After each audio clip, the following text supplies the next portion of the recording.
Welcome back to Basic Black After Dark and part two of our mental health series with Dr. Carolyn Stevens. In our last episode, we broke the silence around mental health. Tonight, in the weight we carry, healing trauma and resilience, we explore the invisible burdens we carry, the generational trauma that lingers in our lives, and the powerful role resilience plays in our healing. We are breaking it down, breaking cycles, and building tools. Please welcome Dr. Carolyn Stevens back to Basic Black After Dark.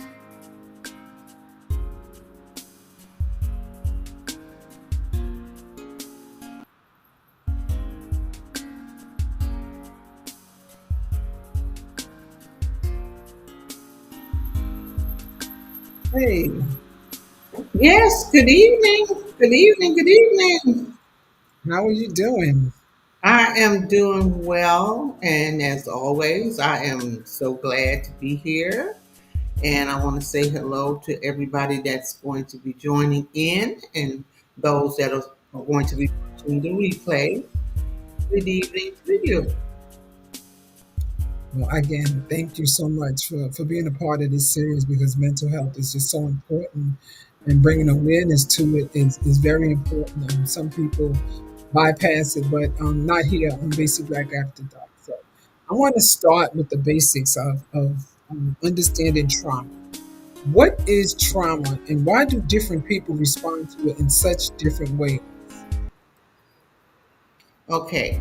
So, uh, good question to ask to talk about such a in-depth and maybe a layman's term.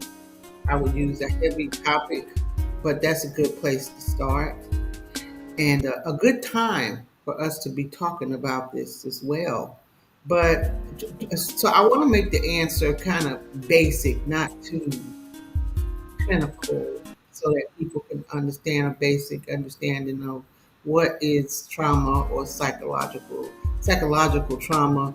But trauma is basically a severe emotional response to a stressful event that overwhelms a person's ability to be able to process it emotionally. Hmm.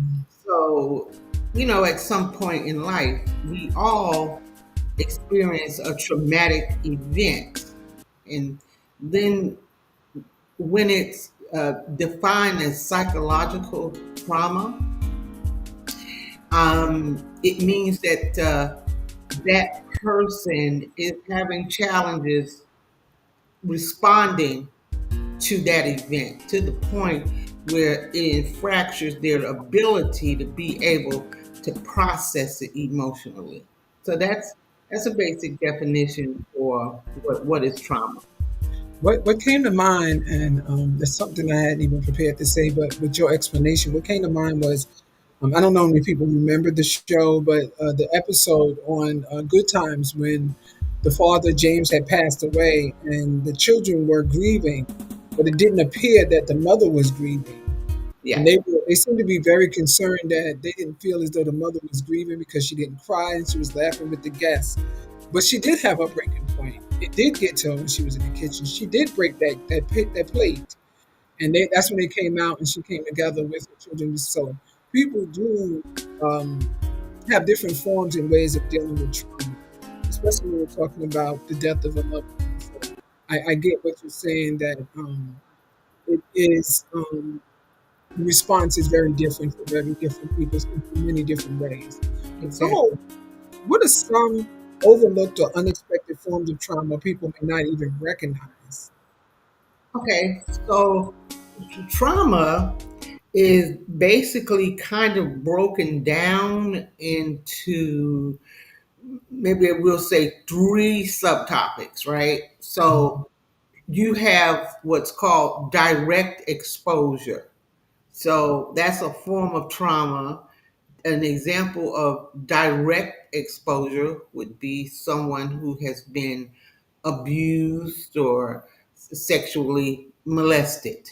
That's what we call direct exposure trauma.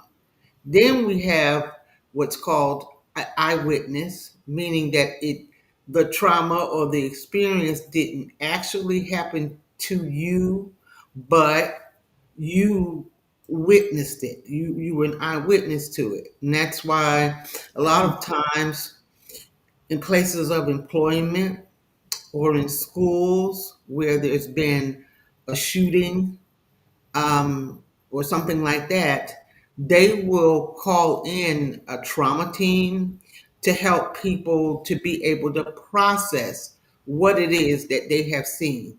Not that it necessarily happened to them, but they understand that being an eyewitness to a traumatic event, sometimes people don't respond or process that well. And then the third category would be indirect. So an example of that would be children living in an abusive household. You know, they may not have actually seen dad hit mom, but maybe they've heard, you know, or they're affected by those two adults, like the behaviors, or they're affected by mom's behaviors. And so that's what we call indirect trauma. And people sometimes, especially children, uh, don't always respond well to those levels of trauma. So that's how trauma is basically broken down. There's not really one that's worse than the other. It just it just gives you an idea of the variant or variances of the different kinds of trauma, and that's important to know when you're the person or the practitioner that's providing traumatic informed care, because these are the kind of questions or kinds of things that you would need to know. You know, were you in the house? Did you see something? Or did you hear something? Did somebody tell you, which would be a form of indirect trauma? So those are the different kinds of trauma, and people respond to those in different ways. Uh, People respond to trauma in different ways because it depends on how they grew up. You know, it depends on how long they've been experiencing the level of trauma, and whether it was direct, indirect, or you were an eyewitness to it. It depends on that. It depends on your level of resistance. It depends on whether or not you're dealing with multiple traumatic events. You know, Mhm. you've heard people say, "I just can't, I just can't take a break." Uh, Looks like one thing is happening to me right after the other, that kind of thing. So what they're talking about is they're experiencing traumatic events back back to back. And so in layman's terms, what they're saying is that I now am becoming extremely overwhelmed, and I'm not having enough time to mentally process one thing before something else happens. And so that's going to affect the way that they deal with a traumatic event, because maybe they're just coming out of one, and now it's being layered by another one. Or like, let's say in the case of abuse, where they're experiencing traumatic events regularly. Like, it's every week dad beats mom. Or now, mom beats dad. They have it both ways. But that's some of the reasons why people deal with or respond to trauma in different ways. So, in every form of trauma that you described, I also feel as though it can be generational and culturally impacted. How is trauma passed down through families and communities? Okay, so that's a good question. And the best example of passed down trauma, you know, because people talk about generational wealth, where wealth Mhm. is passed down, and not necessarily wealth being passed down, but the knowledge of wealth or how to obtain wealth is passed down from generation to generation. Trauma works the same way. You can have what's called generational trauma. So, the best example that I could use of that, which is what usually I typically like to speak on, is slavery and how it affected the African diaspora. Um, Over 450 years of trauma. That would be uh, I would say probably one of the best examples from my cultural perspective, out of my cultural Mm, lens, indeed. being a black woman. Now, of course, if I was a Jewish woman, then I would use the Holocaust as another example of traumatic events. The only difference there, and I bring this up so we could see uh, how you could look at one culture that seems to have, generally, in overall spectrum, seems to have healed from their trauma as comparison in comparison to another culture who still seems to be dealing with some of the symptoms. So, Holocaust was certainly uh, uh, a traumatic time for the Jewish population, because I don't want to speak as if though I'm minimizing it. However, there was support for them when they came through that. There was support, there was financial support, there was mental support, emotional support, community support, those kinds of things. Whereas when you compare it to the Black experience, right?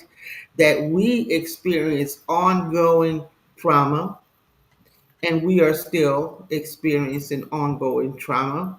So, to Mhm. your question, how does trauma get passed down? How do we define generational trauma? Is because when there is no process of healing for trauma, and that particular family does not heal from the traumatic events that has happened in their family, people don't talk about it, families don't discuss it, or communities don't discuss it or look for ways to heal, then that generation dies off, and those behaviors having been witnessed, or either the younger generation under them is affected by those behaviors due to trauma, then those behaviors get passed down. You So, know, as a clinical therapist, say you have a client that says, "Well, that's the way we deal with it in my family." What would you do, or what would you say to help this person process what may have happened in their family, especially something that has continuously traumatized the family over and over, or something that is continual to impact the family over and over again? okay. So if a person comes to a person like me, the first thing is that if you're coming to a therapist or peer support person or trauma informed coach, if you're coming to a professional person, it is assumed that you know that there is a problem, because that's why you're coming to a person. So, yes, a person may say, well, that's just the way it is in my family. And that may be a very true statement, that that is the way it is in your family. But my question would be to that person, so tell me, why are you here?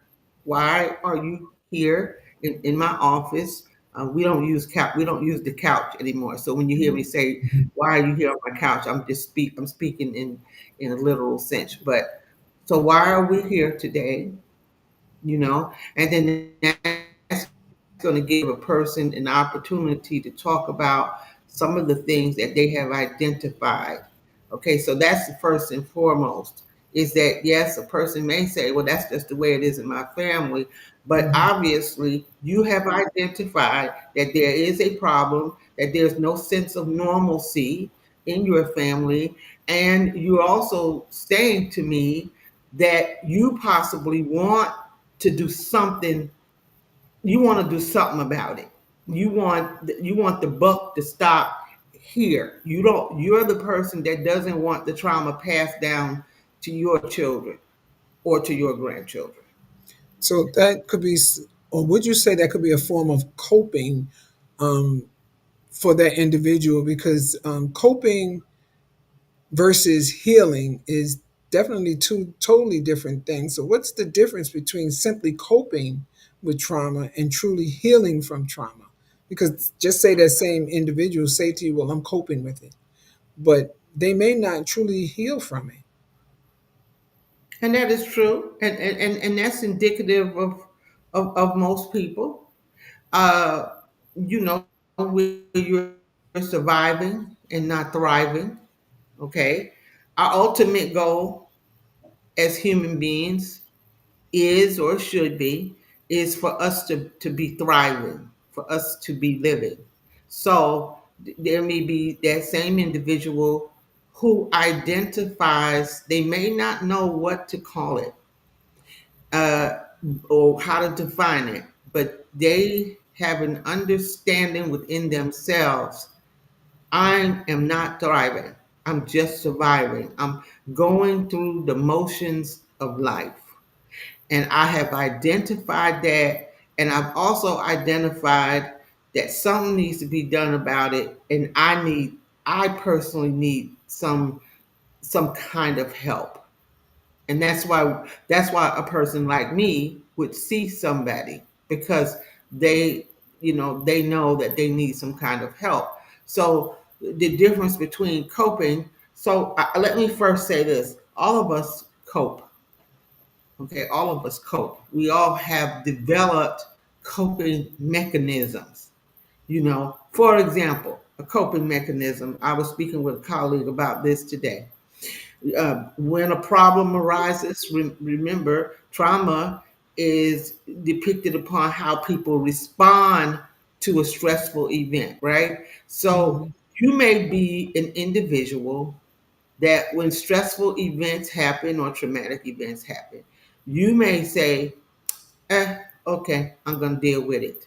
Okay, we call that fright or flight in therapy, meaning you don't address it, you don't you don't try to look for the details of it, you don't try to heal from it. You just say, I realize it happened. I'm just going to keep it moving, yo, as they used to say, right? That's an Mhm. example of coping. And the thing about that is that when you continue to cope in that way, after a while, you become a very stoic person.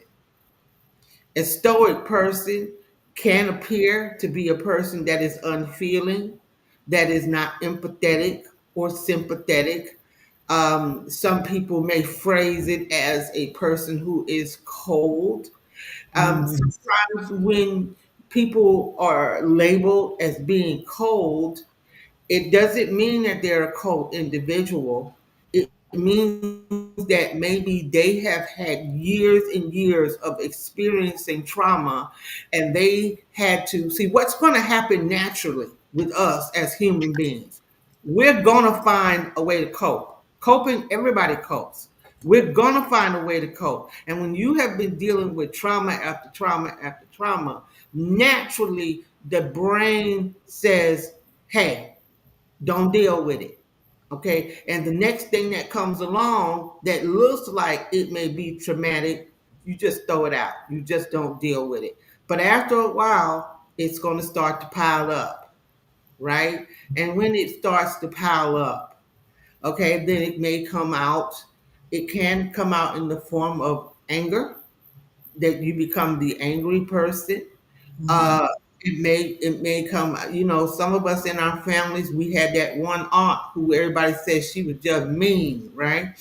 Well, it's not necessarily she was a mean person, but we don't know. Auntie may have dealt with or survived a lot of different, traumatic events, which is why she learned how to put her guard up, and it is now a coping mechanism. So sometimes when we see certain behaviors, it's really how a person is coping. Okay, it's how a person is coping. So that's what coping is. Healing looks like it doesn't affect my ability to interact with people, to socialize with people, and I'm at a level of peace in my mind and in my heart and in my soul when we come to a place of healing. And I have to tell you that that's a little harder for women, because we um, we handle trauma differently because we are naturally receivers. And so we receive a lot. We are emotional beings, so we receive a lot. And therefore, we handle things in a much, in a much different kind of way. So that's basically to answer your question what the difference is between coping and healing. But we all cope. Everybody copes. It's just a matter of whether or not you are using unhealthy coping mechanisms or you're using healthy coping mechanism. But everybody copes. We all cope. To piggyback off of what you said about the women, I feel as though it's also that women have a different support system than men. Sometimes. We're easier. I don't want to use the word easier. I think that sometimes we're more comfortable in reaching out and allowing people to come in than some men. I won't say all men, and I won't say all women, but I find that to be some things that I've seen in my history of dealing in the field that I'm in. Now, just imagine that someone, a friend, recognize when their friend is surviving instead of living. Would you suggest, or do you think it's best that they do an intervention for this friend, or would you Oh boy. suggest they just be a part of a support system by just listening and really not doing anything? I think it could be either or. Uh, because when you talk about doing interventions, you got to remember exactly what the word means. Is that there's a group of people, I'm going to presume a group of caring people who are a part of the person's support system, and they now are going to somewhat bum rush the person, right? I'm using layman's terms here, or they're going to intervene. I think that there can be a good solution. You really have to weigh it out, um, especially if it is a situation where that as a result of trauma, the person is now self-harming themselves. And what I mean by self-harming, they're self-mutilating, which is cutting. That's a lot of young people, especially young girls. They're abusing, they're involved in substance abuse or alcohol. So areas where they're physically self-harming, intervention can or may be a very good thing. Intervention doesn't have to be a very clinical situation. It could be that a friend of yours just got divorced and she has some friends that are really concerned about her behavior after the divorce. And they get together and have some tea, and say, hey, because what intervention is supposed to say, an intervention does not say we're here to make you get better or do something or behave in a certain way. Intervention clearly says we love you. We have identified some changes in your behavior. We are concerned and we want to know how can we help. That's what intervention is supposed to do. We So have intervention can. we have an individual who said that she has been called cold-hearted, and that she does agree with what you're saying, or maybe what I said, but it's more than likely than what you said. But I know that individual, and when I'm going to tell you myself, I don't think that you're cold-hearted. I think that you're direct, and some people can't handle it. So just continue to be yourself. Don't worry about what other people are thinking. Maybe they need to try to hold space for themselves before they try to hold space for you. So just keep doing you. Okay, they'll Well, you know. I've been accused of being harsh, and I think 95% of the people who know me and have interacted with me would definitely disagree with uh, me being personified as a harsh person. But I also can understand how those individuals that would label me as being harsh, I could see how they could come to that conclusion. Um, because depending upon the situation, that it called for me to be stern in that situation. And what happens is, now I want to give two sides to this. So what happens is that for the individual that does not care for you being stern because they just do not want to accept or hear the truth, well, then you're going to be labeled as being harsh. I mean, that's just flat out truth. You're going to be labeled as being harsh. However, I try to be objective in my approach, because here's the thing: have I always been, um, you know, have I always dealt with situations in my life as maturely as I deal with them now? No, I have not. Not even with my own children. So, through maturity, we learn how to handle people, how to manage people, how to manage things, especially when you're a mom, a single mom, you've got little kids and big kids, and you got life, you got jobs. The truth of the matter is, you just might catch me on the wrong day. It's okay to not be okay. Okay, but what healthy people do, it's not that because you're an emotionally healthy person that you will not have those times. But emotionally healthy people are able to identify that, hey, today I am not in a good space. Perhaps I spoke prematurely, that kind of thing. And they will go back and say, listen, I know when I said this to you, I may have said that a bit prematurely. I did mean what I said, but I didn't want to say it in the manner that I said it. And they're going to do it that way because they're doing that for them. They're doing it for you, for yourself. So of course there's kind of two sides of things. Of course, when I was younger, coming straight from Brooklyn, New York, I was not I was not as genteel as a person that I am, because your environment has a lot to do with the way that you respond to things. I don't I hope there's no New Yorkers here on the call, but I will say your demographic area where you are raised up. If you're from New York, we have a tendency to be quick and to the point and not to a whole lot of detail, and that can appear to be abrasive to some people. When I moved here to the South, I found that people moved a little slower. They talked a little slower. They were a little bit more calm. And honestly, when I first moved to the South, I was like, what's up with these people? You know what I'm saying? Because we used to say, just speaking directly. So I think communication is very important.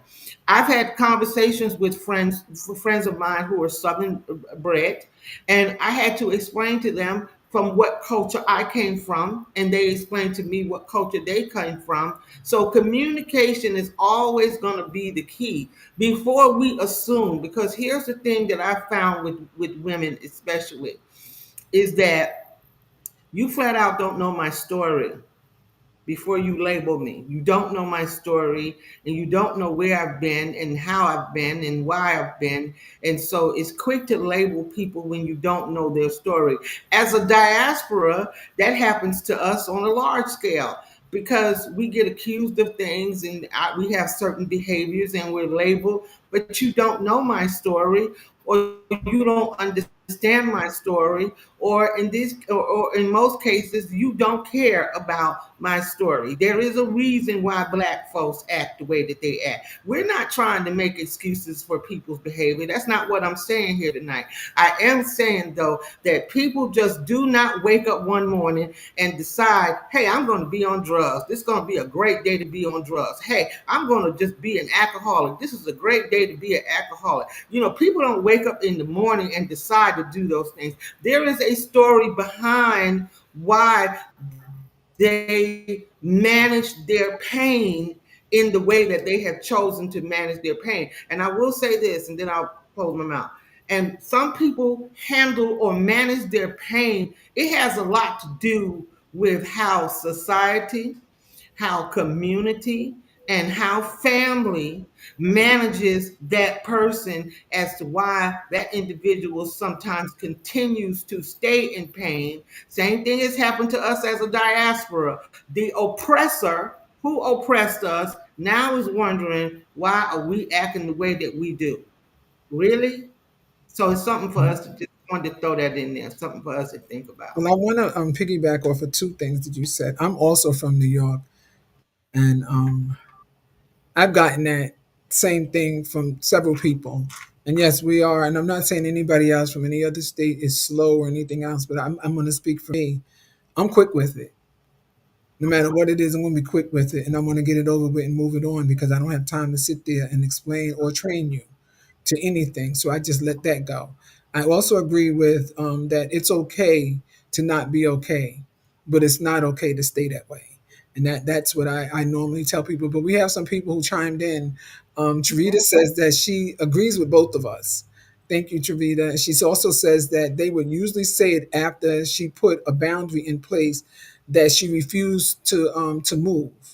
And from the Crew podcast, they're saying some people just can't deal with truth, especially when it comes with corrections.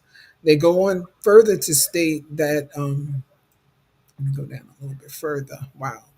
That some people get comfortable in the mess and become content with where they are, and the truth sometimes takes them out their comfort zone. And if you are bold and direct, some people can and will take it the wrong way. She truly agrees with the communication is key 100%. And that she says, come on, Dr. C, you speaking some straight facts. Javita says, there's a trick that leads to that decision. And I agree wholeheartedly with you all, especially with what Dr. Carolyn is saying about individuals. We carry the weight of so many different things and so many different things from our ancestors. How can we begin to identify pain or emotional baggage that's no longer ours to carry? So that's no longer ours to carry. Wow. And that's a heavy question, because a lot of times we are carrying baggage that doesn't have our name on it. But the Mhm. first thing we have to do, and always you're always going to hear me say this as a clinician, identifying an issue is the most important part.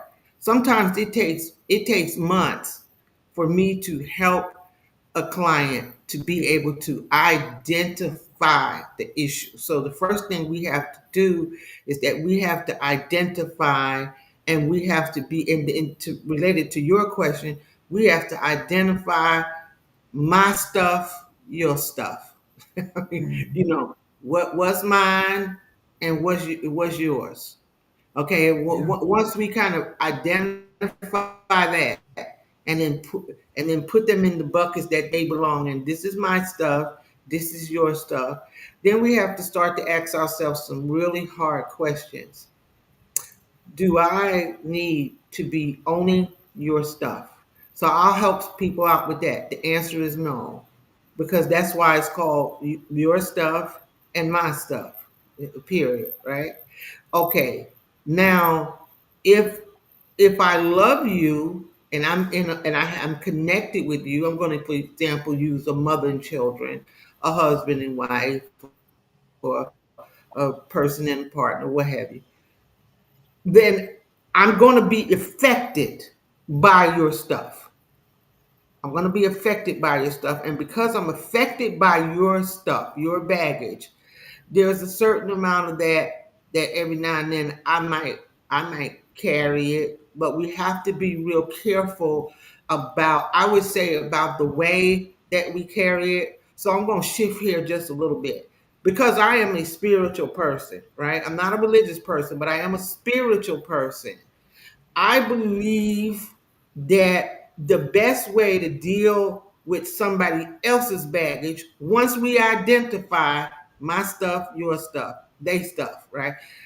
Is the first of all, the prayer is the way that I'm going to manage somebody else's baggage because that don't belong to me, and I can't carry somebody else's baggage, but I know somebody who can, and his name would be called Jesus Christ. He can carry all the load.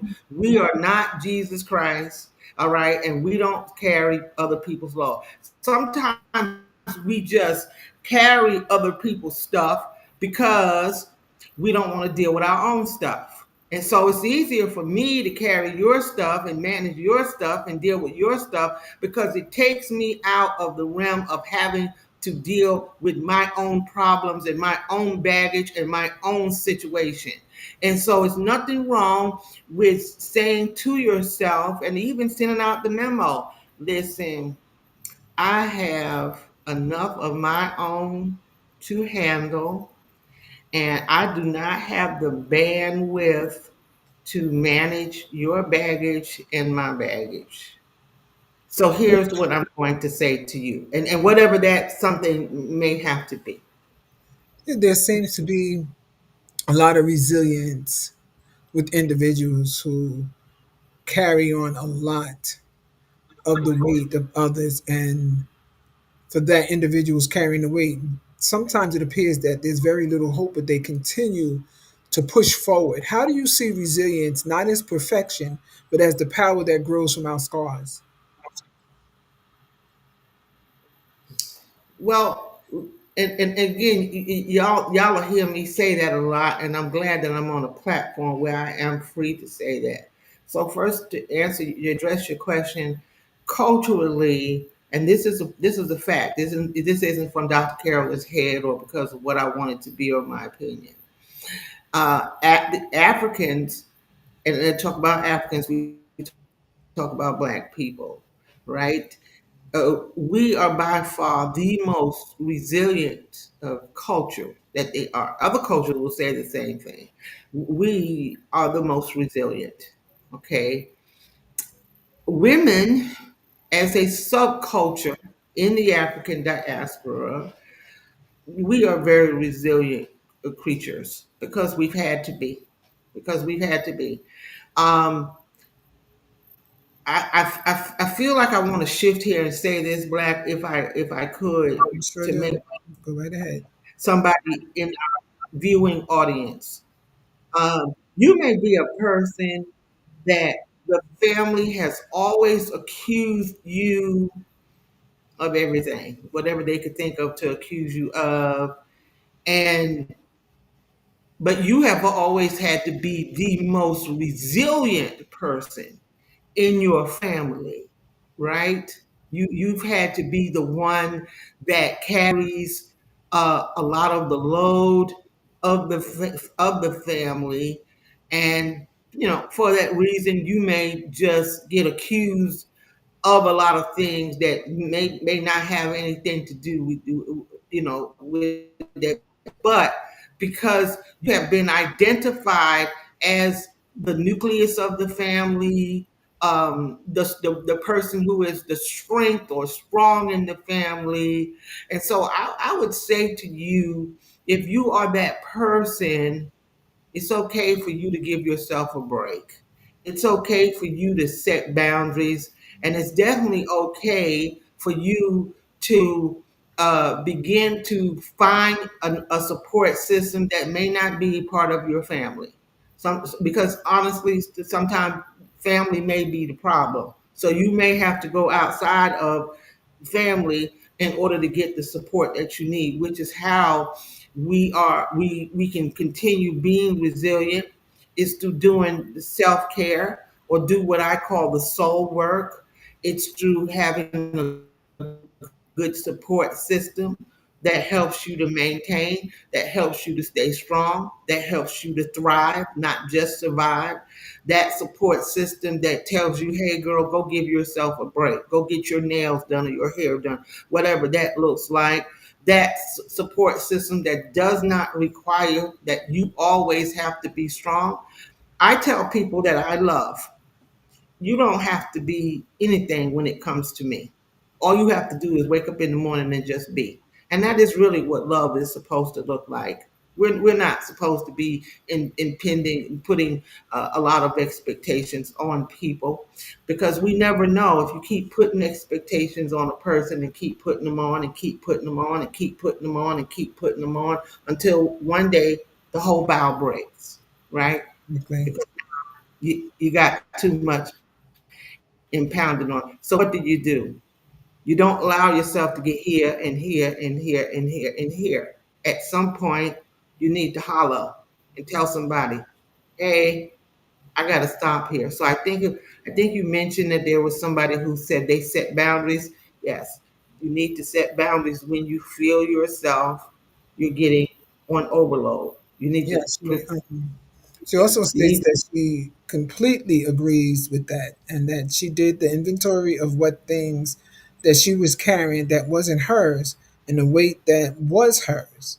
She lifted that it was lifted off of her. She gave it to God for him to help them handle it. So yeah, I can't say it any better way than she said it, and any better way than you have spoken it. Give yourself permission to give yourself permission, is what I would say to anyone yeah. who's trying. Are there everyday practices that can help us build emotional resilience? Absolutely. To build emotional resistance, give yourself time.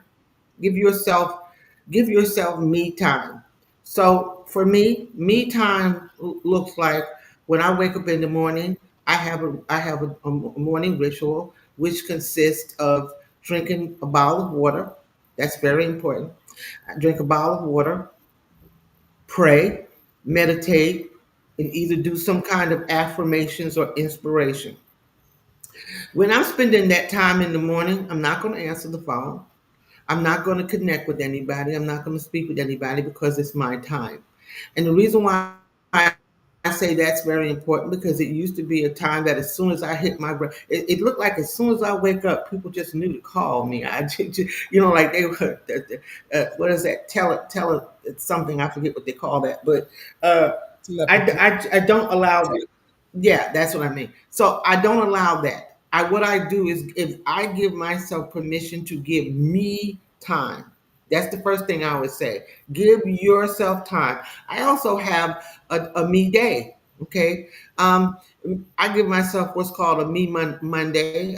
I have to credit that to a very wise older woman who told me that I needed to do that. So I have a day that I designate for myself. Sometimes I follow it, sometimes I don't. It's the day that I just do whatever it is I want to do. Okay. So give yourself time, give yourself permission to love yourself. And I know that that may sound a little strange because most people would say, I love myself. Well, then I'll leave you with this question and I'll leave it blank. If you love yourself, why are you, and I'll leave it right there. If you love yourself, why are you see? So that's why I say give yourself permission to love yourself, give yourself permission to have space. And somebody does not always have to be in your space, and whatever that looks like, I am finding now that my life is very busy. And so it's requiring that I utilize tools now in order to manage my time. That may be in the form of an assistant, that may be in the form of of a business number and a personal number. And the people that love me are not going to get mad. Oh, well, she thinks she's somebody because now she has an assistant answering the phone, or now she has an. Well, yes, ma'am, I do. And the real truth of this, yes, I always thought I was somebody. For the people that would say, well, you're full of yourself, my response is yes, I am very, very, very full to the brim of myself because I love myself. So kind of practice doing things like that and loving yourself and strengthening yourself on a daily basis, whether that's doing affirmations, through doing breath work, through meditation, deep breathing. All of those things fortify you as a person, but you must give yourself the time in the day to work on you, to work on yourself. And that is okay. And if you have to tell people, listen, girl, don't call me until after 10 o'clock. It's okay to do that because that way they understand. From the time I wake up until 9:55, that's my time, and I don't want to share it with anybody. I want to give me that time. And I would tell you from my own personal life, I think that that would be a very valuable step in building resilience. Yes. So those are some of those practical tools, which will also include journaling, taking deep breaths, the affirmations that you had mentioned. So that's some places that people can start. I also want to say blessings to you too, Simone. Thank you so much for chiming in. So the support systems, when individuals are navigating trauma or life's adversities, support is essential. How vital is a strong support system in the healing process? The healing process can't be done without a support system. It cannot even be done without a support system. You have to have a. So when I'm dealing with a person who is going through a crisis, we have identified that there is an emergency situation that has happened, or a traumatic event that has happened that has impaired the person's ability to be able to function or process on a regular basis based on our definition of trauma.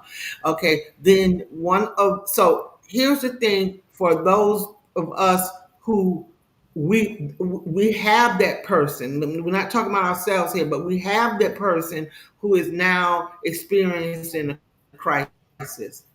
The worst thing that we can do is say, for example, say, "Oh my God, Travita, how did you get yourself in that mess?"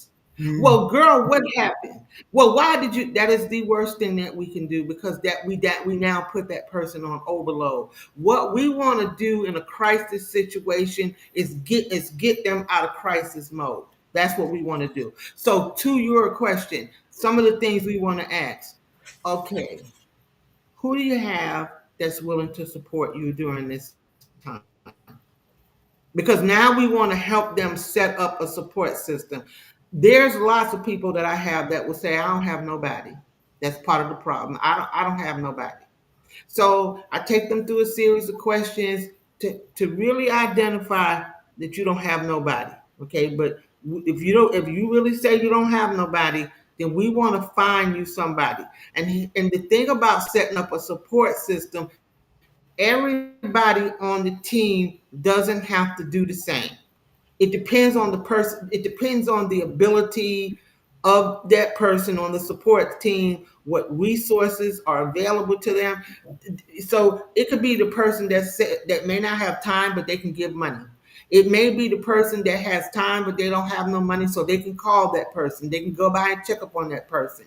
It may be the person who likes to cook and says, I can go by and bring them a meal. It may be the person who's good at finding resources and they can say, I can find some clothes. I can find. Everybody has their part that they can play. But if we sometimes we have to help a person build a team. And then let me tell you the most important question, and I'll end on this. When you find yourself in a crisis, don't do it alone because you can't heal alone. It is okay. It is okay to tell some people who you trust. Now it has to be people you trust. Hey, it's me. Listen, I have a challenge that I'm going through, and how much of that information you care to divulge is totally up to you. And I would like to know, would you be my support person through this? And yes or no? When you ask for Hmm. that type of help, it's not a form of weakness. I want you to know that it's one of the Yeah. strengths that you may not have known that you had all along. Asking for help is not a cowardly thing to do. You know, it's the beginning of your journey when you start to ask others for help, and you'll see that they're there for you. Sometimes some people don't know what to say or how to say it because they're feeling as though that they will offend. But just simply ask them for the help. Tell them, look, I'm not in a good space right now, and I may need your support. And it sounds a lot easier coming probably from someone else, but you try it and you can practice it every day by asking different people that you support, that's in your support family. You'll start to build on that, and you'll be surprised at the people that you thought was not part of your support system. They're there, and they want to help. So, what role do faith, culture, and chosen family? And I use chosen family loosely because some people say you can't choose your family. You can actually choose your family. What role do they play in Yeah. supporting the health journey? Well, all of those different factors play a very important role in healing. Uh, some of the questions, and I ask all those questions when I'm on the journey with a person. I like to refer to therapy as a journey. So when you hear me say on the journey, and I will ask them, you know, what is your level of faith? Where are you spiritually? I'm not asking them what religion they are, but of course they may tell me. But where are you spiritually? Because what we want to determine is that what what role does faith have in your life? So from that, if you are part of a faith-based community, a church, a synagogue, a mosque, right?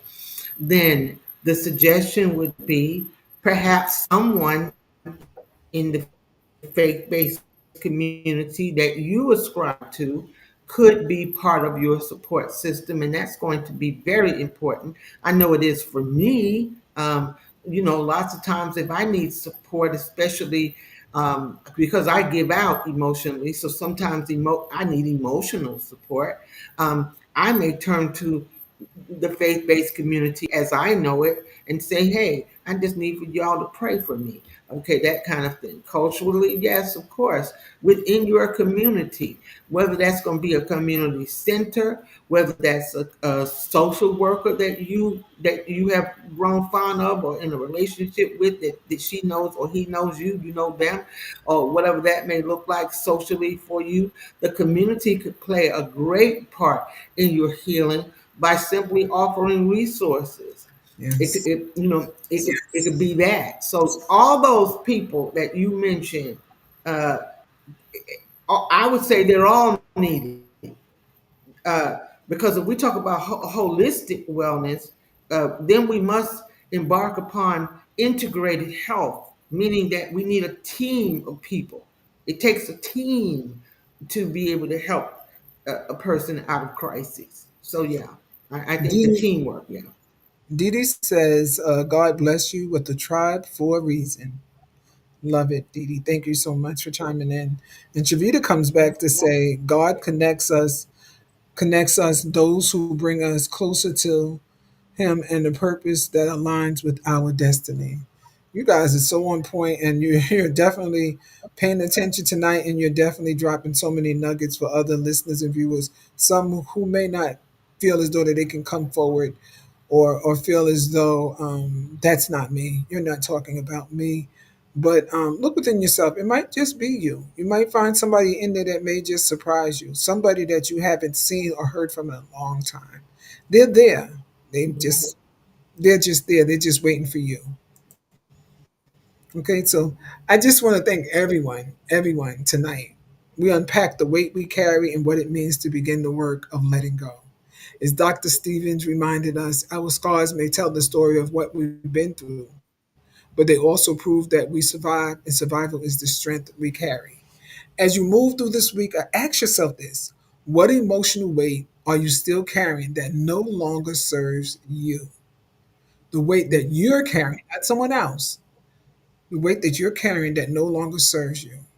I don't want you to miss part three of our mental health series with Dr. Carolyn Stevens on October 21st, where we move from surviving to thriving and redefine what true strength looks like. But first, join me on Thursday, October the 17th at 8 p.m. as we welcome author and dynamic poet Keisha Johnson McRae for a conversation you won't want to miss. As always, thanks for keeping it basic.